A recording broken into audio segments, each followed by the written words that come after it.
दादा, कर्म की शुरुआत कहाँ से होती है और हमारे जो कर्म है वो किस चीज पे आधार है?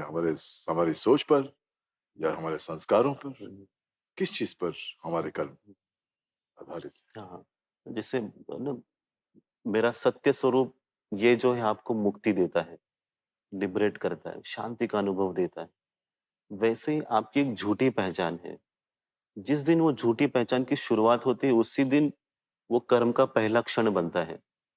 जैसे बच्चा 7 साल की उम्र तक जो होता है ना, 7 साल का बच्चा, उसका जो सेल्फ है, जो मैं है, वो पूर्णतः बनता नहीं है, क्योंकि वो सृष्टि के साथ ही चलता है। जो आसपास का नेचर है, उसके साथ ही वो चलता रहता है। 7 साल के बाद वो सेल्फ जो है स्ट्रॉन्ग बनता है। तो जैसे ही वो सेल्फ आ जाता है, मटेरियल सेल्फ, भौतिक जगत में जो व्यवहार करता है, तो उसी क्षण से कर्म भी बनते हैं अलग रूप में। और ये कर्म आपको बाँधते हैं। उसके पहले के जो भी आप एक्शन करते हो, हमेशा आपको लिबरेट करते हैं, मुक्त करते हैं। तो बाँधने वाले जो कर्म हैं, वो हमेशा आपको रुकाते हैं, कुछ भी काम करने से या कुछ भी प्राप्त करने से। तो आपको ये हमेशा देखना है कि मैं इन सब से परे हूँ। ये जो कर्म जो मैं कर रहा हूँ या मेरे द्वारा जो कर्म हो रहे हैं, इनसे जो मैं हूँ सबसे मुक्त हूँ। जब इस भाव में आप रहते हो, तो अपने आप ही इस इन कर्मों से आप दूर होना शुरू करते हो। तो ये जो व्यवहार है वो अपने आप चलता ही है सृष्टि में। जैसे बार-बार क कहते हैं कि जो हो रहा है ईश्वर की इच्छा से हो रहा है। इसका कारण यही है कि वो सत्य जो है, जो पूर्ण स्वरूप है, उनकी इच्छा से ये चल रहा है, आप सिर्फ़ इसमें बहते हो। आपके हाथ में कुछ भी नहीं होता। कोई भी सिचुएशन आप खुद से क्रिएट नहीं कर सकते हो। पर जो कर्म करते हो, अच्छे कर्म, उसकी वजह से आप उसी सिचुएशन में भोग मिलता है। जहाँ पर मतलब अपने पैसे बाँटे जा रहे हैं, ऐसे ही। और आप गलती से उस जगह पहुँच गए हो, पुण्य कर्म की वजह से, और आपको सबसे ज़्यादा मिल गया।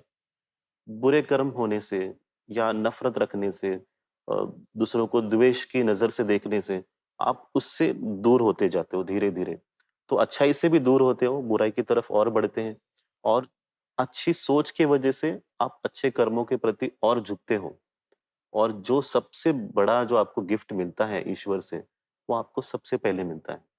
जितने लोग हैं, उनसे सबसे आप आगे रहते हो कि हाँ, ये मेरे लिए बना है। मुझे ये मेरे अंदर लेके दूसरों तक पहुँचाना है। इस तरह से भाव बनता है। हम्म। ये जो सवाल था दादा कि अपने कर्मों से ही आप आगे बढ़ते हो क्यों, लेकिन एक ऑर्डिनरी इंसान जो है वो तो उसे अपने कर्मों पे कंट्रोल नहीं होता। Hmm, hmm, you can not control it. Hmm. कभी कभार सिचुएशन ऐसी बन जाती है कि आप सिचुएशन में नहीं होना चाहते हो, लेकिन आप उस सिचुएशन के पार्टिसिपेंट जरूर हो। हाँ, हाँ। तो उस पार्टिसिपेंट अगर आप हैं तो फिर कुछ चीजें ऐसी होती हैं कि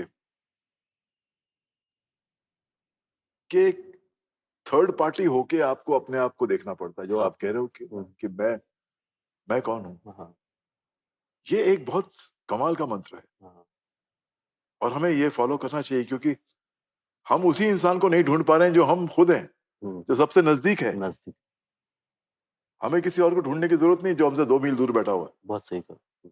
हम तो यही है ना। हुँ, और हम अपने आप को नहीं ढूंढ पाते। और ये सवाल जो है, या जब जैसे आपने कहा कि मैं कौन हूँ, जब तक जवाब आपको नहीं मिलेगा तो आप बार बार इस सवाल को ढूंढने के लिए अपने स्कूल आएंगे, यहाँ आते धरती पर रहेंगे, जब आते रहेंगे।